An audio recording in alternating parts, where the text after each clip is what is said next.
ধেয়ে আসছে ঘূর্ণিঝড় রেমাল। নজর রাখছে বাংলাদেশে, এমন তথ্য দিচ্ছেন আবহাওয়া অধিদপ্তর। চলতি মে মাসের শেষের দিকেই আছড়ে পড়তে পারে এই ঘূর্ণিঝড় রেমাল। ঘূর্ণিঝড়টি পশ্চিম বাংলা ও বাংলাদেশের আঘাত হানতে পারে বলে ইঙ্গিত দিচ্ছেন আবহাওয়া অধিদপ্তর। দেশটির আবহাওয়া অধিদপ্তর জানিয়েছেন, চলতি মাসের শেষের দিকে উপকূলে আছড়ে পড়তে পারে ঘূর্ণিঝড়টি। তবে বঙ্গোপসাগরে ঘূর্ণিঝড়টি সৃষ্টি হওয়ার আগ পর্যন্ত এখন গতিবিধি ও প্রভাব সম্পর্কে এখনও কিছু জানতে পারেননি বাংলাদেশের আবহাওয়াবিদ অধিদপ্তর।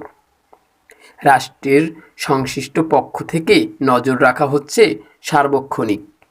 সাংবাদিকদের সঙ্গে আলাপকালে এমন তথ্য জানিয়েছেন আবহাওয়া অধিদপ্তরের আবহাওয়াবিদ মোহাম্মদ তরিফুল নেওয়াজ কবির। তিনি বলেন, সাধারণত মে ও জুন মাসের বঙ্গোপসাগরে সাইক্লোন বা ঘূর্ণিঝড় তৈরি হয়ে থাকে। এটা বর্ষা পূর্ব ও বর্ষা পরবর্তী সময়ে হয়ে থাকে।